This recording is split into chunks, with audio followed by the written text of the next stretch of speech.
first of all, thank you to the committee for selecting my paper. Today I will be presenting my topic titled Country, Bāna and the World, the role of autobiography in fashioning the self and the other, basically based on the study of Harṣa. So throughout my presentation, you would repeatedly be hearing about this one particular individual named Bāṇa. So before I go into making more deeper and closer understanding about his writings, I want to give a very simple and basic understanding of who he was. So Bāna is a learned person somewhere from around Bihar, but after the passing away of his parents, he passes his time wandering around, having fun, making friends, visiting different spaces, conversing with people from different strata. So basically having a life which is aimless yet fun. So most of us wandering around the university campuses can actually relate to it. However, he is lucky enough to be patronized by ruler Harṣa, an episode which then changes the trajectory of his life. If we look at Weigel Bronner, David Schulman and Gary Tubbs' work titled Innovations and Turning Points, they realized that in the middle of the first millennium, a massive change occurred. The harbingers of this change, they tell us, were poets writing in prose, Subandhu, who probably lived in the 6th century, and Bāṇa in the 7th century. The Gadya kāvyas of, or the prose poetry of this period will immediately, they say, notice new features of intensity. The complex syntactical effects, including sentences running for pages on end, the dense pattern of figuration, including extensive use of alliteration and punning, the new musicality and the complexities of narrative structures, with their rich use of invoked stories and variations in pace. All of this, they say, would reflect an extended moment of creative experimentation. They in fact would mark it as a watershed in the long history of kāvya literature, with ramifications active for many centuries to come. Yet, when we look at the historiographical understanding about Bāna so far, most writings on Bāṇabḥaṭṭā often overlook or simply appreciate his autobiography, terminating its examination similarly to what Ludwik Sternbach would do by solely making a happy remark, and I quote, "Unlike the other Sanskrit poets and writers about whom the information is very scarce and often non-existent, the available facts about Bāna are abundant." He would go a little further in acknowledging Bāna's life as a wanderer and reading into it an experience which then led him to develop a boldness of character and a sympathetic understanding of human nature besides just a dubious reputation. However, none of them try to make a more in-depth investigation into this extraordinary case, when not only for the first time in Sanskrit literature, a sustained work purporting to be a biographical account of a contemporary person makes its appearance, but the poet, realizing its importance for various reasons, as I will discuss further, provided for his readers an expansive 3-chapter autobiography, and thus gifting us historians with an autobiography and a biography in a single text named Harṣacarita. I want to then address largely 2 questions.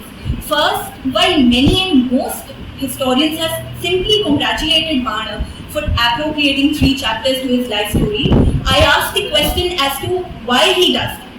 Why, even before writing about the patron king, he is eager to introduce himself and present his life story right from his birth, adolescence to finally joining the state services. Secondly, while autobiography is largely seen as a genre where memory is used to showcase the self in performance and fashion the self, can we ask through Bāna's example if it can also be looked upon as a tool for using one's own past to make the king more acceptable and loved at both court and countryside? Can the degree of design and its particular articulation, which is inherent in the very genre of autobiography, be used to indirectly fashion the other? In addition, I also endeavour to answer what S.R. Goyal questions in his work Harṣa and Buddhism, that how Bāna, who on his own admission did not like the court attendance and had been publicly insulted by the emperor, suddenly becomes such a great admirer of the latter that he broke all records of adulation of royal masters by court poets and set new precedents, norms for the early medieval poets in this field. How did it happen? He asks. So the questions are simply put to why he writes what he writes, and secondly about complicating the genre of autobiography. So once you're dealing with autobiographies, you're automatically also dealing with a degree of subjectivity. As Anshu Malhotra in her edited work with Lambert Hurley would tell us, self-referential materials are produced to relate a story about the self and not the story. A degree of design and its particular articulation is inherent in the genre. Malhotra and Hurley would talk about two factors forming this subjectivity. First is the process of selection, that is what they call the politics of remembering, what is to be remembered, what is to be memorized, and what is to be not. Second in line was the audience for whom it is practiced. Not only may the narrator imagine a specific audience when authoring an autobiographical tale, the curated audience is likely to then impact and shape the telling itself, its manner, its tone, or the form. These arguments then fit in very well in our case, where there is a particular story of himself that Bāṇa narrates, where there is a particular audience that he is specifically writing for, apart from others who actually want to read his work. If S.R. Boyle, R.C. Majumdar, and D. Devamurthy are to be believed, Bāṇa had written the Harṣacarita in order to absolve Harṣa of the charge of having some hand in the assassination of his elder brother Rājya. This would then give a direction to the idea of Bāṇa strategically and intelligently fashioning his patron with a certain motive and audience in mind, an audience that is not yet very welcoming to Harṣa as a king. My argument then is largely based on a broader acceptance that Bāṇa writes logically and strategically in Harṣacarita, which is based on Robert A. Hughsted's masterpiece work, The Style of Bāṇa. He writes that there are two observable characteristics that comes out very evidently in Bāṇa's work, that is logicality and proportion. And he would give us two instances to actually prove this. Bāṇa, more so than Bandhu and Dante, and unlike the other verse writers, makes an introductory sentence long or short in proportion to the length of the story that is about to be told. So a long sentence would prepare the audience for a long and involved story of royal valor, love, heartache, and final union, while a short or a straightforward sentence prepares the audience for a shorter tale of grief and desperation. Thus, simply put, the longer the story, the longer the sentence which begins with it. Second factor would be what he calls the concentric circular design of the objects of those descriptions. Simply put, the longest sentence describes the greatest object or the most respected person. Shorter sentence in descending order of length describes the lesser object or person. Janica, in his work on the boldness of Bāṇa in Innovations in Turning Point, argues that Bāṇa, in addition to establishing a durable model of Sanskrit poetic style and prose, also introduced a new level of vigor, recognized by the later poets as a kind of attractive boldness, prabhalbhaya. He argues that on a smaller scale, we see his willingness to take up topics that have been unusual in earlier Sanskrit kāvya, or that even run counter to the social expectations of that poetic tradition, such as the everyday poverty. On a larger scale is his boldness in the grandness of vision, involving an ability to conceive and execute unusually powerful poetic concepts. From the historiographical understanding of what scholars have discussed about Bāna, we then move to what I have actually interpreted of his writings. As the mode and medium of fashioning a king shifts from the 3rd century ruler Ashoka patronizing edicts, as Nanjot Leri would tell us, for reinforcing his image as a Buddhist zealot and an accessible ruler, to the 7th century biographical text commissioned by Harṣa and shaped by the court poet Bāṇabḥaṭṭā, we see a unique awareness of the poet for his own self. Interestingly, Bāṇa seems aware of witnessing this shift. Just the fact that before mentioning anything about Harṣa, he wants to first paint before his readers or audience his image and past, right from his birth, adolescence to finally joining the state services, indeed indicates to us that Bāṇa realizes his importance as a biographer and is willing to justify his position and selection by the king. It probably seems that he aims to achieve three aims through talking about his background, primarily stationed in the countryside. First, to showcase himself as a credible writer and win the trust of his readers through presenting himself as belonging to the high Brahmin family of the Samavayan Vatsyayan teachers, thorough with the Vedas in its 6 Angas, versed in discourses on the Shastras, and from his marriage, a constant householder. Secondly, he talks about himself as being admired by mostly everyone and having mastered the experience of life, space, and people. The very fact that he makes a factual and a specific mention of having not one or two, but winning 44 friends, ranging from disciplines of art, dance, music, mendicants, secretaries, physicians, occultists, to gamblers, attendants, and Parasava attendants, supposedly marks an indication by Bāna that he is naturally curious about other people, greatly approachable, and a part of the familiar realm. So, extroverts would relate to that. V.S. Agrawala proposes that during his wanderings, he obtained experience of society at 4 levels. First, the royal courts, observing their customs, practices, and behaviors. Second, the educational centers. Third, the goshtis.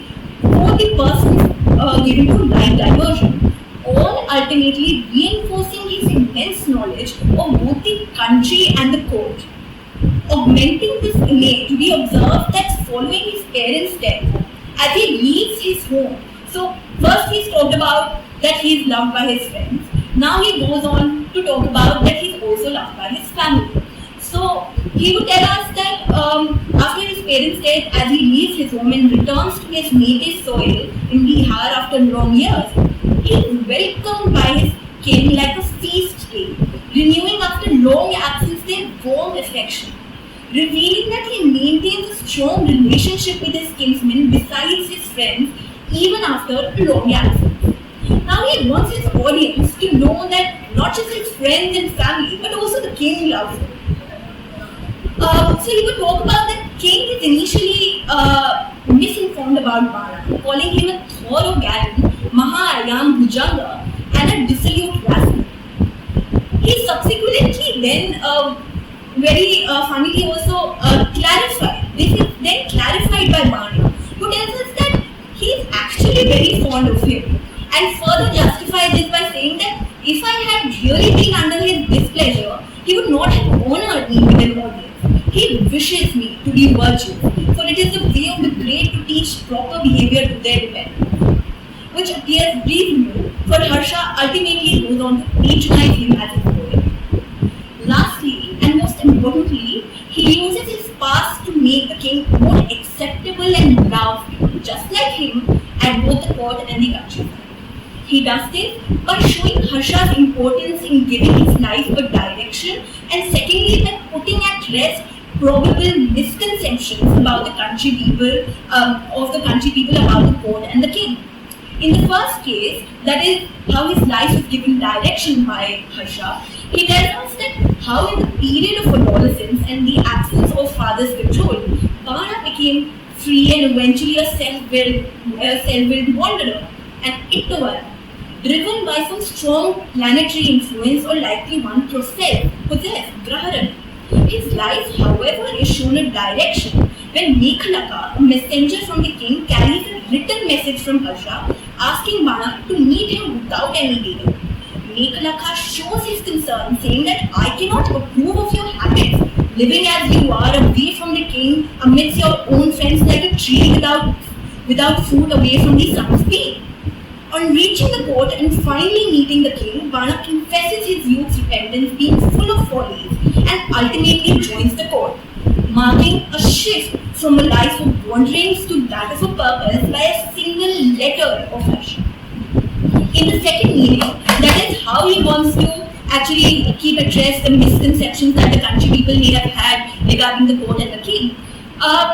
He tells us that he addresses through his autobiography those who, just like Bāṇa, living in the countryside far away from the court, may have developed wrong perceptions about the ruler, which becomes evident when we compare his views before and after he visits the court and meets the king.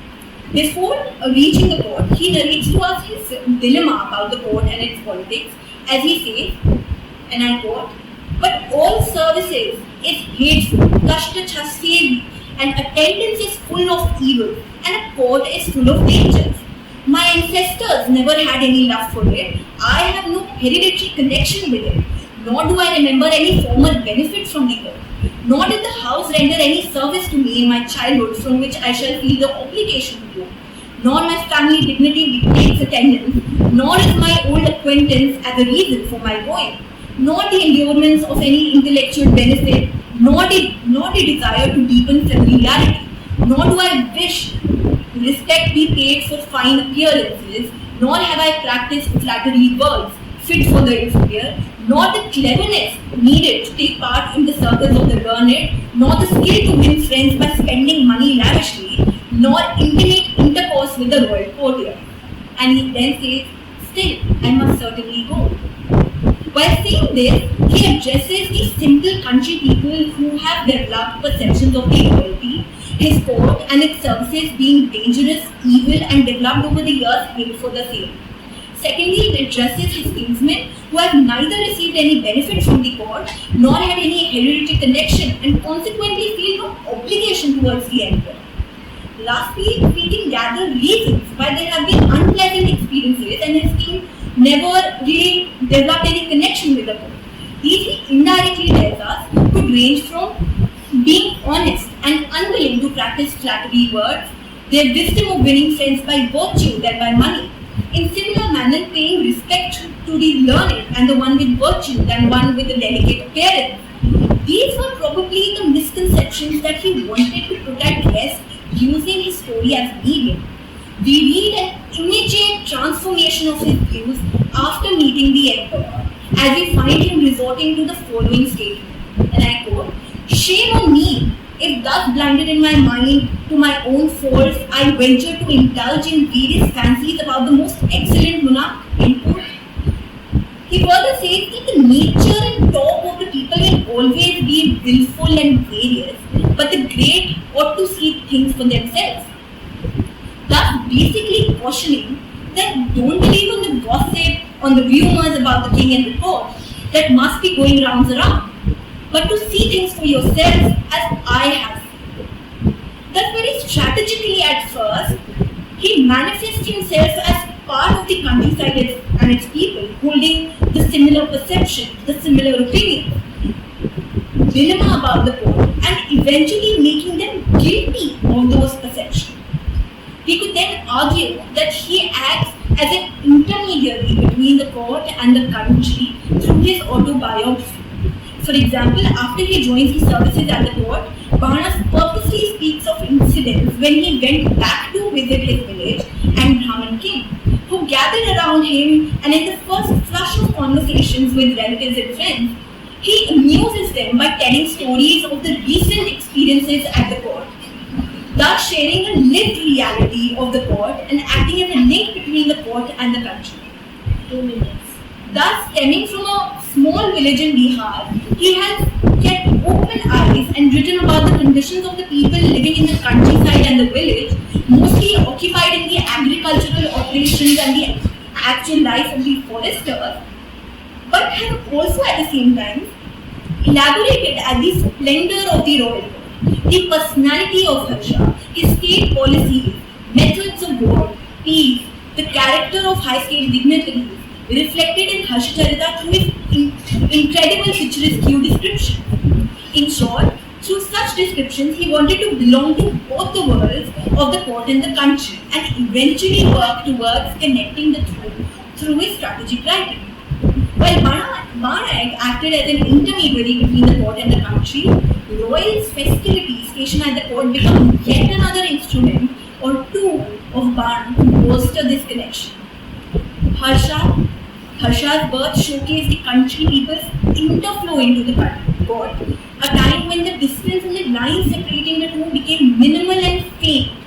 Thus, the emergence of equality as synonymous with the birth of the king Harṣa becomes evident. As we say, masters and servants were reduced to a level, young and old confounded, learned and unlearned on one footing, drunk and sober not to be distinguished, noble maidens and harlots equally many. The description further continues as standing rules of the royal household were relaxed. Entry to the palace was thrown open to everyone without restriction. Inmates of the palace, hereditary kings came to the royal palace. Young men of the respectful families cast off their shyness. Drunken slave women danced with the king's favorite. Wanton water girls provoked laughter by embracing aged ascetics. Chamberlains violently forced to dance by the king's woman. A similar interaction between the court and the country occurs during Rājya marriage. As the marriage days grew nearer, from every country were summoned groups of skilled artists. Royal officers who had ordered to visit villages returned back with loads of serviceable articles like ghee, oil, and sugar. The troops of relatives had come in response to their invitation. Workmen mounted on the ladders with brushes were doing the whitewashing of the royal palace. The rooms resounded with the din of gold workers. Yeah, you want to say? Yeah. So, and I want to conclude by that through using him himself as an intermediary and tools like royal festivities, eventually, as the means and modes of fashioning a king's shift from patronizing edicts to biographies, we also witnessed the court poet's autobiography taking a prominent place. When rendered through a close examination, this autobiography unfolds layers of meaning from the poet, always justifying himself as a lovable individual, intermingling between both the country and the court, and simultaneously through his autobiography, shaping a story that at the same time creatively glorifies the king through his autobiography. Bāna presents himself as belonging then to both the worlds of the court and the country and eventually works towards connecting the two through his tragic life. I argue that he in fact uses his own past to make Harṣa more acceptable and loved just like him at both court and the country. And thus uses his autobiography as a strategic tool, being the first court poet to have made a biographical account of India. Thank you.